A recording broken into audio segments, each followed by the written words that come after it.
Let's talk herd. It came into my mind to ask you, have you seen these people who are using these buttons with their animals for communication? So they've got like a set of buttons, and the dogs... What, to make them talk or something? Well, the dogs will choose the buttons because the buttons have got a word. I find it fascinating because Yes. it's a way for them to connect with us when we're not ready maybe to go inside so much. And obviously they're having to learn through our way of communicating, which is kind of laborious, but it's so fascinating because there's just little hints of, yeah, how intelligent they are. I mean, wow. It's crazy. And they use words. They'll make words up for things. Like there's one cat who talks about, oh, what is it now? When her owner drinks coffee, she calls it catnip water. So it is amazing. Right. They're willing to operate on the kindergarten level for us, right? They're like, okay, I'll play kindergarten language because you're not ready to, use your other faculties to hear.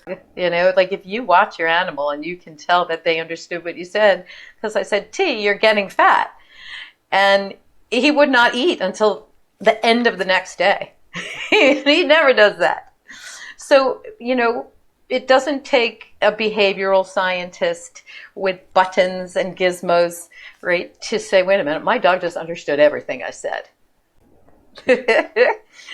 You do your own science experiments. But they're all good. They're all glimpses. Yeah. I think, that's what it is really, to bring things into the mainstream understanding. And however that happens is great, but it's just, they're so generous, aren't they, animals? I mean, they're just so generous with us. They really are. They are. Anything to help us awaken, anything to help us trust ourselves. And they try so hard to just be great cheerleaders. Just watch. Really look at your dog or your cat as if you were learning a person, and their sense of humor, their intelligence, their compassion, their ability to solve problems. I mean, that's pretty basic. Stop looking at them the way you think they're supposed to be and let them show you who they are. These are, square one. Square one. Anybody could do it. Do you get an idea ever of why we humans seem to be so slow to evolve and to change out of these trauma cycles? And I mean, why are we? Is it just normal that we're slow, or it's been there for so long? I don't understand it because I feel very different from. You know what? If we humans have been dumbed down to our own inner wisdom for so many hundreds and hundreds of years, and we're just starting to wake up now, the stuff's even in our DNA. That behavior and lifestyle can affect DNA and how it's passed on. So we have to be, it's hard. It's really hard when you want so badly to break out of the confines of humanity, and understanding you're still in a 3D body, even if form is fluid. And I don't know how to say this. Be content with little wins. Every time you open up and step away from mass messaging, every time you see something behind your eyes, or you feel into an energy and go, this situation is not fitting for me, regardless of what others think. This is what the animals cheer us on for, reclaiming our wholeness. So yeah, it doesn't ever happen fast enough for me. But that's ego too. It's ego. Yeah. I mean, I think that's the thing that we find so hard to understand, is that you can only, best thing is just go sit with a horse. yeah, that you only expand by appreciating actually where you are. You can't expand by feeling the lack of expansion. So that's a tough one, isn't it, for us to take on board, really. Right. That's the hardest part. Yeah. Yeah. That's the trick about being human. And like all the animals say, it is learning how to call your mind out, because as you know, the mind is never satisfied. It is a wild noise maker. Yes, we use it to solve problems, but we don't discipline it. So only keep what makes you and others feel good and whole and peaceful, and spit out the rest. Like it's a factory and it makes defective products. So, when left to its own devices, the mind makes a lot of defective products. That's a great way of putting it. Yeah. And when you catch yourself in the middle of it, you're like, Yeah, why? Why? I don't choose you. Can I choose another mind? Because you don't shut up. And this is negative, and this is blah, and I'm not good enough. This isn't good enough, and I could have done. And it's like, shut up. Yeah. Please. Yeah, I know. What can I tell you? That's why sleep is so wonderful. You just get a chance to separate from the whole thing. The body and the spirit get a break from each other. Yeah. Oh, I know. I know. Oh, it's so true. So which message would you say has touched your heart the most deeply? Oh my. Wow. That's really tough, because I've got almost a decade's worth of messages that have,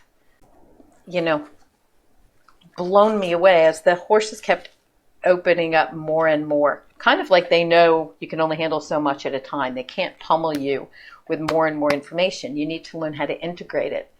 And I could go back and read stuff from the last decade, and I'm like, you haven't integrated that yet. It's a whole entirely different way of being, how they live, how they perceive, what they're trying to share with us. So, wow. I mean, oh my goodness, there's so very many of them. But I think I'll look at one of the most, a really recent one, because we can speak about what's going on right now.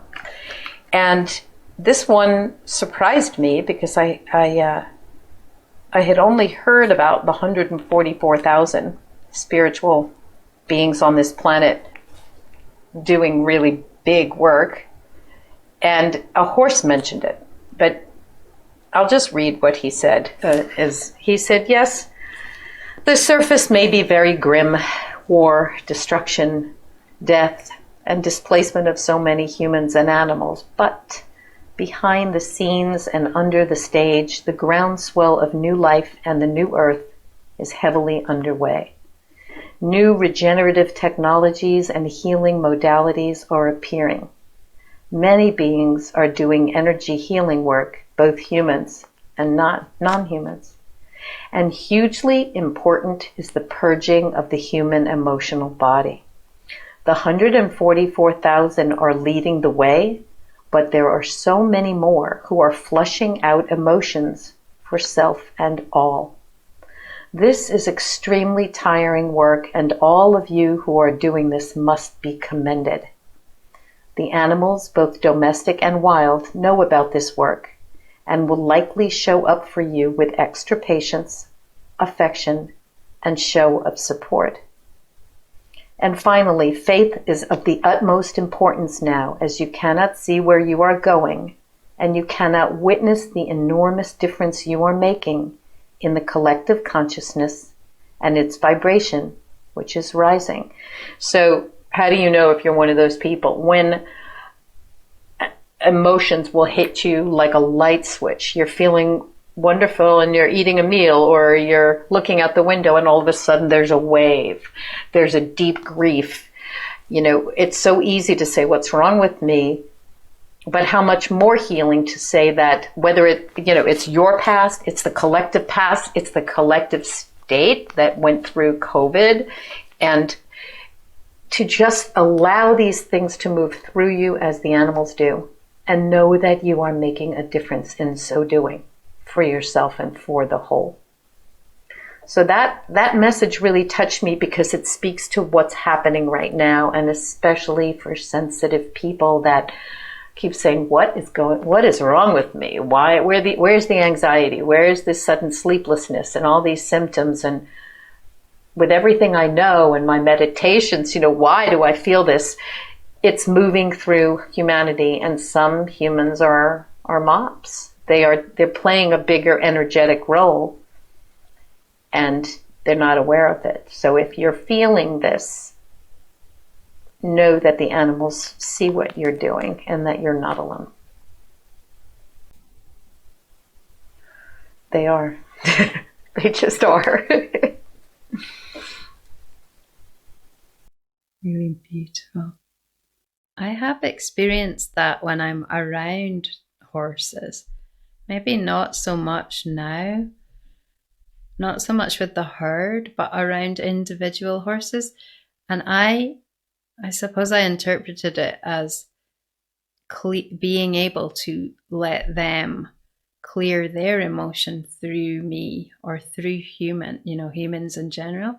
Is that something that you've come across, or is that could that be interpreted in a different way?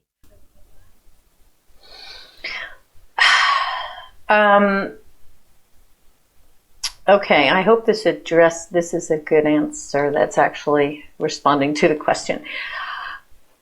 Horses have told me that when they do emotional releasing, it's easiest to do around a human whose heart is open.